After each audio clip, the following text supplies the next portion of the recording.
YCP ఓటమి పాలయ్యాక ఆ పార్టీలో ఉన్న ఫైర్ బ్రాండ్స్ అందరూ దాదాపుగా పక్కకి వెళ్ళిపోయాక ఎక్కువ వినిపిస్తున్న మాట, ఎక్కువగా మాట్లాడుతున్న వాళ్ళు ఇద్దరిద్దరే కనిపిస్తున్నారు. ఒకరు పేరు నాని, అంబటి రాంబాబు. అయితే ఇప్పుడు పేరుని నానిని కూడా టార్గెట్ చేశారా అనేది ఒకటి. నిజంగా రేషన్ బియ్యానికి సంబంధించి, లేదంటే పేరుని నాని గారికి గోదావరికి సంబంధించి, ఆయన భార్య పేరు మీద ఉన్న గోదావరికి అదే దానికి సంబంధించి నిజంగా రేషన్ బియ్యం అక్కడ నిల్వ చేశారా, రేషన్ బియ్యాన్ని మాయం చేశారా అక్కడి నుంచి? ఆయన రెండు వెర్షన్స్ ఇందులో. ఒకటేంటి అంటే బియ్యం మాయం అయ్యాయి, దానికి సంబంధించి ఫైన్ కట్టావు అనేది, లేదు బియ్యాన్ని మాయం చేసి లంచాలు ఇచ్చి మేనేజ్ చేశారు అనేది. చివరికి ఆమెకు పేరుని జయసూద్ గారికి లుకౌట్ నోటీసులు కూడా జారీ చేశారు. దీనికి సంబంధించి ఏం జరగబోతోంది? ఈ వివాదం గట్టిగా బిగిసిపోతుందా? పేరు నాని టార్గెట్టా, లేదంటే మొత్తం ఇక భవిష్యత్తులో ఈ గోదావరిలో ఉన్న వాళ్ళు ఇలాంటి నాయకులందరూ కూడా ఇప్పుడు భయపడాల్సిన పరిస్థితి, లేదంటే భయపెడుతున్నారా? ఇదే అంశం మీద చర్చించే ప్రయత్నం చేద్దాం. సరే, ఎలా చూడాలి అసలు పేరుని నాని వ్యవహారంలో? అంటే ముందు దీని గురించి ఆయన ముందు మాట్లాడారు. ఆ షిప్ వ్యవహారం సంబంధించి అడిగినప్పుడు గట్టిగానే అడిగారు. కొన్ని ఛానల్స్ బాగా ట్రోల్స్ చేసినాయి కూడా, ఆయన నీళ్లు నవ్వులారు అది ఇదని. తర్వాత సీన్ కట్ చేస్తే కొన్ని రోజులకి ఈ గోదావరి మీద తనిఖీలు జరగడం, రైట్స్ జరగడం, ఇవన్నీ. ఇప్పుడు చూస్తే బియ్యం మాయమైంది, లేదంటే ఆయన 1,72,00,000 ఎంతో ఫైన్ కట్టారు. ఇదంతా ఏం జరుగుతున్నారు? మామూలుగా మీడియాలో పనిచేసిన సీనియర్లకి ఒక అవగాహన ఉంటుంది, సివిల్ సప్లైస్ అధికారులకు ఒక అవగాహన ఉంటుంది, ప్రభుత్వానికి ఒక అవగాహన ఉంటుంది. మామూలు వాళ్ళకి ఈ వ్యవహారాల గురించి అవగాహన లేదు. అవగాహన రాహిత్యంతో ఏమైనా మాట్లాడచ్చు. ఇప్పుడు నేను తొలినాళ్లలో జర్నలిజం ఫీల్డ్లోకి వచ్చినప్పుడైతే ఈ బియ్యం ఎట్లా తేడా వచ్చేసిందంట, అట్లా తేడా వచ్చేసిందంట అని నాకు ఎవరైనా చెప్తే నేను వార్త రాస్తాను. రాసినప్పుడు అప్పుడు ఏదో ఒక 25 బస్తాలు ఏదో తేడా వచ్చిందని రాసినప్పుడు ఆఫీస్కి తీసుకెళ్ళి రాసిస్తే మా సబ్ ఎడిటర్ గారు కూర్చోబెట్టి అడిగారు, ఒకసారి క్రాస్ చెక్ చేసుకో, సాధారణంగా ఒక 1000 బస్తాలు ఉన్న చోటన 25 బస్తాలు ఈ ఎక్కిచ్చేటప్పుడు దించేటప్పుడు పడిపోవడము లేకపోతే ఇవి ఉంటాయి. ఓవరాల్గా అది వాళ్ళు కంప్లైంట్ పెట్టారా సివిల్ సప్లైస్ వాళ్ళు? మామూలుగా అయితే దానికి పెనాల్టీ వేస్తారయ్యా. ఎందుకంటే ఇప్పుడు మనకి నీకు తెలుసు, అప్పుడే నాకు విన్న పదం తాలు అనే దాని గురించి. అంటే రైతు తీసుకెళ్ళి మన దీంట్లో అమ్ముతానికి వెళ్ళినప్పుడు కూడా ఒక 5 కిలోలో 1 కిలోనో 2 కిలోలో తాళనేస్తారు. అంటే దానికి ఈ ట్రాన్స్పోర్టేషన్ లాస్ కింద ఒక కొంత వేసుకుంటారు, బియ్యం లెక్క వేసుకుంటారు అనమాట. అయితే దాంట్లో తినేసేది ఉంటుంది. బట్ ఇలాంటిది అంటే మనకి జర్నలిజం ఫీల్డ్ ఆ మధ్యన అంత డెప్త్ ఉండేది విషయం. అంటే ఊరికినే బేగ్గా దొరికింది. ఈనాడంటే సాధారణంగా ఇవాళంటే సరే మరి తెలుగుదేశానికి ఉందనుకో, ఆ రోజున వార్త జెన్యూన్గా ఉండి తీరాలి, లేకపోతే అడ్డదిడ్డంగా రాయడానికి ఒప్పుకునేవాళ్ళు కాదు. చాలా డెప్త్గా ప్రతి అంశానికి చెక్ చేసుకునేవాళ్ళు. అప్పుడు నేను తర్వాత సివిల్ సప్లైస్ వాళ్ళతో కూర్చుని మాట్లాడాక నాకు ఒక అవగాహన వచ్చింది. వాళ్ళు సాధారణంగా రేషన్ డీలర్లకు కూడా ఇంతని చెప్పి ఇట్లాంటి వెసులుబాటు కల్పిస్తారు. ఏది ఒక 10 బస్తాలది అయితే కనుక ఒక 1/2 కిలోనో ఇదే ఒక 1/2 బస్తానో ఏమైనా తేడా వచ్చిందంటే వెసులుబాటు కల్పిస్తారు. అది వాళ్ళని ఇబ్బంది పెట్టరు. అంతకంటే ఎక్కువ తేడా వచ్చినప్పుడు వాళ్ళకి పెనాల్టీ వేస్తారు కానీ వాళ్ళని అరెస్టులు చేయరు. ఇది 187 టన్నులు తేడా వచ్చింది. అదే ఇప్పుడు ఎన్ని బస్తాలో చెప్పారు, అది ఎంత టోటల్గా 187 టన్నులు అన్నారు.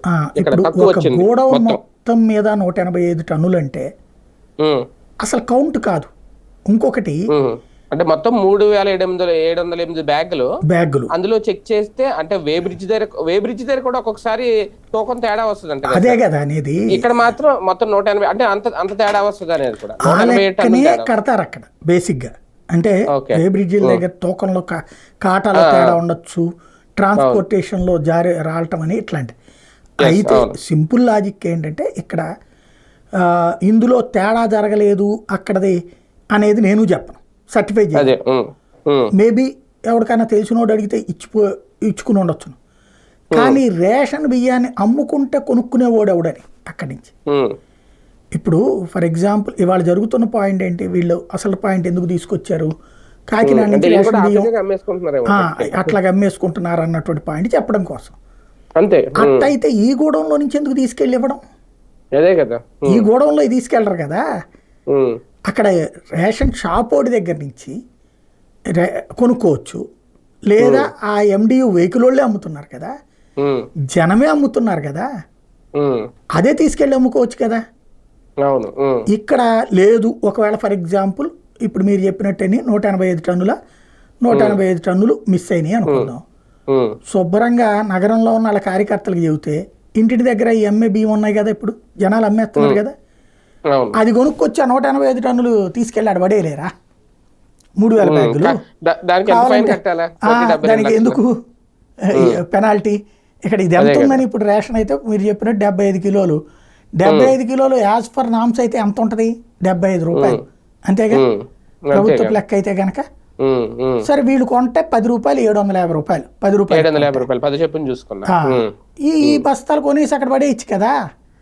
అవును. ప్రాక్టికల్గా ఒకటి ఖచ్చితంగా సిబ్బంది అమ్ముకుని ఉంటారు, మేబీ అమ్ముకుని ఉండరని నేను చెప్పను. దాంట్లో నిజంగా నానిని ఇరికించాలనుకున్నప్పుడు నాని పాత్ర అంతా ఇది. చట్టపరంగా అయితే కనుక నోటీస్ ఇవ్వచ్చు, విచారణ చేయొచ్చు, నో డౌట్. ఇందులో సివిల్ సప్లైస్ నామ్స్లో అరెస్ట్ చేసి జైల్లో పెట్టడం లేదు. ఏది గోడౌన్స్ ఇష్యూలు ఇంతవరకు కేసులు రాస్తారేమో సార్. దేనికి రాస్తారు? అక్రమంగా ఎత్తుకుపోతుంటే. ఇప్పుడు మీరు మొన్న ఇది ఉందండి కాకినాడ, ఇది షిప్పులది, జైల్లో ఎవరినన్నా పెట్టారా? ఎక్కడన్నా మీరు అబ్జర్వ్ చేయండి. ఏ కేసులోనన్నా ఎవరినన్నా జైల్లో పెట్టారా? లేదు. చట్టం చేయాలి భవిష్యత్తులో, అమ్మితే క్రైమ్ అని చెప్పేసి జైల్లో పెడతాం. అట్లాగ ఉండదు, పెనాల్టీలు ఉంటాయి. 1కి 3 2 అనేది 1కి 2 లెక్క. మామూలుగా అయితే కనుక ఎంత పోయిందో అంతకు పెనాల్టీ వసూలు చేస్తారు, 1.5% వరకు వసూలు చేస్తారు. ఇక్కడ 2% వసూలు చేశారు, ఇప్పుడు 3% వసూలు చేశారు 1కి. మొత్తం కలిపి అక్కడ 50 లక్షలు 60 లక్షలు అటది. ఇప్పుడు దానికి 2,75,00,000 ఎంత కట్టించారు. ఇంకా కట్టడానికి కూడా అతను రెడీగానే ఉన్నాడు. ఇక్కడ బేసిక్గా ఏంటంటే పేరు తనది గోడౌన్ అతను సొంత పేరుని నాని గోడౌన్ కాబట్టి ఎంత ఇష్యూ జరిగింది. అది ఇక్కడ పాయింట్ ఏంటంటే అది నడిపించేది సివిల్ సప్లైస్ వాళ్ళే. అవును, సివిల్ సప్లైస్ వాళ్ళే నడిపిస్తారు. కాకపోతే సిబ్బంది ఇతను పెట్టుకున్న మనుషులు అంటారు. అవును. మామూలుగా ఇక్కడ గోడౌన్లో మిస్ అయితే సాధారణంగా సిబ్బంది మీద యాక్షన్ తీసుకుంటారు. అవును. గోడౌన్ యజమాని కాబట్టి ఇతని మీద గుడ్ బానే ఉంది. ఇప్పుడు మరి ఆ లెక్కనైతే గనక ప్రభుత్వపు గోడౌన్లో మొన్న చూశారు, ఏది పోర్టుకి సంబంధించి కదా, పోర్టు చైర్మన్ అరెస్ట్ చేశారా? పోర్టు చైర్మన్ మీద కేసు పెట్టారా? కాదు కదా, ఆ సదరు సంస్థ మీద కేసు పెట్టారు. అంతే కదా. ఇక్కడైనా ఎట్లుండాలా అంతవరకు. అయితే ఇందులో మేబీ బాగా సఫర్ అవుతున్నది ఏంటి అంటే సాధారణంగా ప్రతి వ్యాపారస్తుడు లేదా ప్రతి రాజకీయ నాయకుడు కూడా పెళ్ళాం పేరును పిల్లల పేర్లను వ్యాపారాలు పెడతారు. ఆ గోడౌన్ వాళ్ళ ఆవిడ పేరు మీద ఉంది. ప్రభుత్వానికి సంబంధించి ఇవాళ ఎట్లయితే మద్యం దగ్గర నుంచి ఇసుక నుంచి అధికార పక్షం వాళ్ళు చేసుకున్నారు, ఆ రోజున కూడా ఆ కాంట్రాక్ట్ ఆయనే తీసుకున్నట్టున్నాడు. ఇది ఆ గోడౌను అతనికి కేజీ ఒక బస్తాకి 5 రూపాయలు డబ్బులు వస్తాట అద్దె. నెలకి ఒక బస్తాకి 5 రూపాయలు కాబట్టి ఒక ఇన్కమ్ సోర్స్ అతను. దానికి అక్కడ ఒక 10,000 బస్తాలు పెట్టంటే 10,000 5 రూపాయలు కదా, 50,000 కదా నెలకి డబ్బులు వచ్చేసినట్టే కదా అతనికి. కొంత ఒక ఇన్కమ్ సోర్స్. సాధారణంగా ఈ కాపుల్లో చాలామంది చేసే పని ఏంటంటే ఇలాంటిది, అంటే కాపులు కానీ వైశ్యాస్ కానీ మీరు ఇలాంటి వర్గాలు చేసేది అంటే ఇక్కడ రెడ్డి కమ్మ సామాజిక వర్గాల వాళ్ళేమో ఓ పెద్దది కాంట్రాక్ట్ ఓ పెద్దది వీటి మీద ఎక్కువ కాన్సన్ట్రేట్ చేస్తారు. ఈ కాపులు వైశ్యాసు బీసీలు ఇట్లాంటి వాళ్ళు ఏం చేస్తారంటే మన దగ్గర ఉన్నటువంటి డబ్బులతో ముందు ఒక ఇన్వెస్ట్ చేసి దానికి నెలవారీ అద్దె వసూలు చేసుకోవడము ఇట్లాంటి వాటి మీద కాన్సన్ట్రేట్ చేస్తారు ఎక్కువ. అంటే ఎంతో కొంత మనకు ఒక సెక్యూరిటీ ఉంటుంది, నెలవారీ ఆదాయం కింద ఉంటుంది అన్నటువంటి. అట్లాగేదో వాళ్ళ భార్య పేరు మీద ఇచ్చుకున్నాడు. ఇప్పుడు ఇందులో ఒకవేళ పేరు నాని మీద కేసు పెడితే కూడా నేను తప్పుపట్టు, ఎందుకంటే ఆ గోడౌన్కి సంబంధించి నిర్వహించేది అతను వాళ్ళ అబ్బాయో కాబట్టి. కానీ ఆ లేడీని టార్గెట్ చేస్తున్నారు ఇక్కడ, ఆవిడ పేరు మీద ఉంది కాబట్టి. చట్ట ప్రకారం అయితే అది కరెక్ట్, నో డౌట్. కాకపోతే అందరికి ఒకటే చట్టం వర్తించాలి కదా. సివిల్ సప్లైస్ నామ్స్లో నేననేది సివిల్ సప్లైస్ నామ్స్లో ఏముంది? బేసిక్గా సివిల్ సప్లైస్ నామ్స్లో క్రిమినల్ కేసు పెట్టి జైల్లో పెట్టచ్చు అంటారా? పెట్టండి. సివిల్ సప్లైస్ నామ్సులు లేనిది మొట్టమొదటిసారి ఈ మీద పెడితే రేపటి నుంచి రేషన్ పట్టుకున్న చోటల్లో వాళ్ళని అరెస్ట్ చేసి జైలులో పెట్టాలా. ఏకంగా లుకౌట్ నోటీసులు కూడా ఇచ్చారట కదా. కాబట్టి ఇక్కడ వేధింపు మేబీ అతని పేరేంటి రవీంద్ర ఉన్నాడు కదా, రవీంద్ర మీద అప్పుడు ఏదో అతనే మర్డర్ చేయలే, అతని దగ్గర పనిచేసేటటువంటి తెలుగుదేశం పార్టీ కార్యకర్త ఏదో మర్డర్ కేసులో ఇన్వాల్వ్ అయ్యి ఉన్నాడు. అతన్నితో పాటు ఇతను కూడా పెట్టించారు. అప్పుడు రవీంద్ర మీద కూడా కేసు పెట్టించారు. ఆ చచ్చిపోయినటువంటి వాళ్ళు కంప్లైంట్లో రవీంద్ర పేరు కూడా మెన్షన్ చేశారు. అతను వైసీపీ అతను కాబట్టి అట్లాగా వేధించారు కాబట్టి దానికి రివర్స్ అయ్యి ఉండొచ్చు ఇది. అయితే నేనేమంటానంటే రివర్స్ చేసుకోండి, రవీంద్ర వర్సెస్ నాని చేసుకోండి, తప్పులేదు. అది మీ ఇద్దరు ఆయన చేశారు కాబట్టి ఈయన కూడా కావాలని కేసు పెట్టుకోవచ్చు. కానీ లేడీస్ జోలికి వెళ్ళకుండా ఉంటే బెటర్ అన్నమాట. అది కానీ ఒకటి సార్, ప్రతి కేసులో అబ్జర్వ్ చేస్తే మీరు ఇప్పుడు ఈ కేసులో కూడా వీళ్ళ వెర్షన్ ఏంటి, వీళ్ళు రాసుకొచ్చింది ఈ 1,72,00,000 సంబంధించి కేసును మాఫీ చేసుకోవడానికి ఈయన కాసులు ఇచ్చుకుంటున్నారు అనేది. ఇక్కడ ఏంటంటే సామాన్యుడికి అర్థం కాంది, ఇప్పుడు నాలాంటి వాడికి అర్థం కాంది ఏంటంటే గొడవ నీంది ఒక రకంగా రెంట్కి ఇచ్చుకున్నాడు ప్రభుత్వానికి, వాళ్ళు వచ్చి సరుకు పెట్టుకున్న తర్వాత వీళ్ళు ఆర్గనైజ్ చేశారు, దాన్ని మేనేజ్ చేసుకున్నారు. ఇప్పుడు అందులో ఒక 170-180 టన్నులు ఎంత మిస్ అయింది, దానికోసం వీళ్ళ మీద కేసు పెట్టారు. ఇప్పుడేమో కేసు మాఫీ చేసుకోవడానికి డబ్బులు ఇచ్చారని ఒకసారి, లేదంటే ఆ మిస్ అయిన బియ్యానికి డబ్బులు కడుతున్నారని ఒక వెర్షన్. అంటే ఇక్కడ బేసిక్గా వీళ్ళు అనేది ఏంటంటే మొన్న నేను వీళ్ళ పేపర్లో చదివిన దాని ప్రకారం ఆ గోడౌను ఎవరి చేతిలో ఉంటే వాళ్ళే నిర్వహించుకుంటారట.